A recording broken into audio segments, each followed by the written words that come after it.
학개 1장 성전을 재건하여라. 페르시아 다리오 왕 2년 여섯째 달 첫째 날에 예언자 학개가 스알디엘의 아들 유다 총독 스룹바벨과 여호사닥의 아들 대제사장 여호수아에게 하나님의 메시지를 전했다. 만군의 하나님의 메시지다. 이 백성이 시간만 끌고 있다. 그러면서 하는 말이 지금은 내 성전, 하나님의 성전을 재건할 때가 아니라고 한다. 곧이어 하나님께서 더 많은 말씀을 주셨고 학개가 받아서 말했다. 하나님의 집, 하나님의 성전이 무너져 있는 이때에 너희 자신은 멋진 새 집을 짓고 산단 말이냐. 그리고 잠시 후에 만군의 하나님께서 다시 말씀하셨다. 너희 삶을 유심히 들여다보아라. 그리고 곰곰이 생각해보아라. 너희는 그동안 많은 돈을 썼지만 지금 보여줄 것이 많지 않다. 그릇을 가득 채웠지만 너희는 배불러 본 적이 없다. 마시고 또 마셔댔지만 너희는 늘 목마르다. 여러 벌의 옷을 껴입었지만 너희는 따뜻하지 않다. 너희를 위해 일하는 자들, 그들이 그 일로 무엇을 얻었느냐? 그리 많지 않다. 록스로 구멍난 양동이 그것이 전부다. 그래서 만군의 하나님이 말한다. 너희 삶을 유심히 들여다보아라. 그리고 곰곰이 생각해보아라. 하나님께서 말씀하셨다. 내가 너희에게 원하는 일이 있다. 작은 산에 올라가 나무를 베어오너라. 그것을 가지고 내려와 성전을 재건하여라. 나를 위해 그 일을 하여라. 나를 높여라. 너희는 너희 자신을 위해 큰 야망을 품었지만 결국 얻는 것은 아무것도 없다. 너희가 내 성전에 가져온 시시한 것들, 아무것도 아닌 그것들을 내가 흩어버렸다. 이유가 무엇인지 아느냐? 기억하여라. 이는 만군의 하나님의 메시지다. 내 집이 무너졌는데도 너희는 너희 집 돌보는 일로만 바빴다. 그것이 이유다. 너희의 인색함 때문이다. 그래서 내가 여름 가뭄을 보내어 너희가 보잘것없는 수확을 얻게 했다. 구두쇠 같은 너희의 인색함 때문에 내가 밭과 언덕을 마르게 했고 정원과 과수원을 죽였으며 식물과 과실을 시들게 했다. 이 땅에서는 그 무엇도 사람도 동물도 곡식도 번창하지 못할 것이다. 그러자 스알디엘의 아들 스룹바벨 총독과 여호사닥의 아들 여호수아 대제사장과 모든 백성이 그들의 하나님의 음성에 귀를 기울였다. 정말로 귀 기울여 들었다. 하나님께서 그들에게 예언자 학개를 보내시자 그들이 그를 주목했다. 그의 말에 귀 기울임으로써 하나님을 높였다. 하나님의 특사 학개는 백성에게 하나님의 메시지를 전했다. 내가 너희와 함께한다. 하나님의 말씀이다.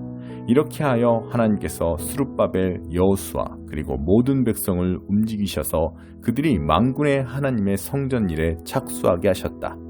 이 일은 다리오 왕 2년 여섯째 달 24일에 일어났다. 2장 일곱째 달 21일에 하나님의 말씀이 예언자 학개를 통해 임했다. 스알디엘의 아들 스룹바벨 총독과 여호사닥의 아들 여호수아 대제사장과 모든 백성에게 전하여라. 너희 중에 예전 성전, 그 찬란했던 성전을 본 사람이 있느냐? 그렇다면 지금 너희가 보는 것은 어떠냐? 보잘것없지 않느냐? 그러니 스룹바벨아, 이를 시작하여라. 하나님의 말이다. 여호사닥의 아들 대제사장 여호수아야, 이를 시작하여라. 너희 모든 백성들아, 이를 시작하여라. 하나님의 말이다. 그렇다. 내가 너희와 함께하니 이를 시작하여라. 만군의 하나님이 말한다. 너희가 이집트를 떠날 때 나와 맺은 언약을 실행하여라. 나는 지금도 너희 가운데 살아 숨쉬고 있다. 겁내지 마라. 뒤로 물러나지 마라. 만군의 하나님이 말한다. 내가 너희 모르게 하늘과 땅, 바다와 들판을 뒤흔들어 놓겠다. 그리고 사악한 민족들을 모조리 흔들어 무너뜨릴 것이다. 그들이 재물을 한가득 가지고 너희에게 올 것이다. 내가 이 성전을 빛나는 것들로 가득 채울 것이다. 만군의 하나님의 말이다. 은도 나의 것이요 금도 나의 것이다. 만군의 하나님의 포고다. 이 성전은 시작할 때보다 마칠 때가 더 좋을 것이다. 처음도 영광스러웠으나 마지막은 훨씬 더 영광스러울 것이다. 내가 온전함과 거룩함을 나눠주는 장소가 될 것이다. 만군의 하나님의 포고다. 역시 다리오 왕 2년 9째 달 24일에 하나님의 메시지가 학개에게 임했다. 만군의 하나님이 말한다. 제사장들에게 이렇게 묻고 판단해 보라고 해라. 어떤 사람이 신성한 고기, 곧 제사 때 제단에 바쳐진 구별된 고기 한 조각을 주머니에 넣고 다니다가 그 주머니가 빵이나 국이나 포도주나 기름에 닿았다고 하자. 그러면 접촉만으로 그 음식이 거룩해지느냐? 제사장들이 말했다. 아닙니다. 그러자 학개가 말했다. 그렇다면 시체를 만져 더러워진 사람은 어떠하냐? 그가 음식을 만지면 그것이 부정해지느냐? 제사장들이 말했다. 네, 부정해집니다.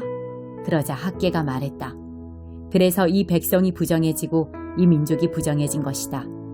그들이 하는 모든 일이 부정해졌다. 그들이 나를 위해 하는 모든 일이 부정해졌다. 하나님의 말씀이다. 과거를 돌아보아라.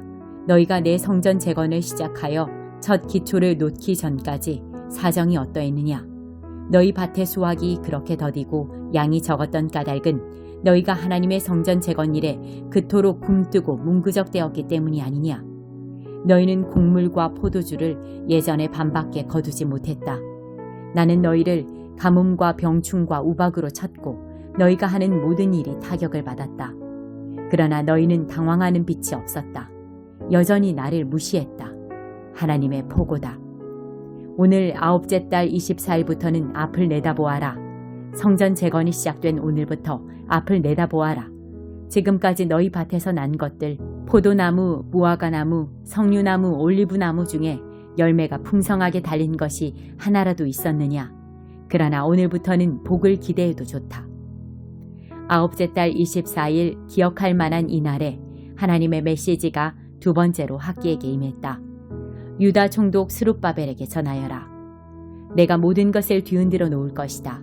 모든 것을 뒤집어서 처음부터 다시 시작하게 할 것이다. 정부를 전복시키고 강대국들을 멸할 것이며 무기와 병기들을 없애고 군대를 혼란에 빠뜨려 저희끼리 서로 죽이게 만들 것이다. 이것은 하나님의 메시지다. 그날에 내가 너 스알디엘의 아들 스룹바벨을 내 종으로 삼을 것이다. 내 주권과 권위를 보이는 징표, 나의 인장으로 쓸 것이다.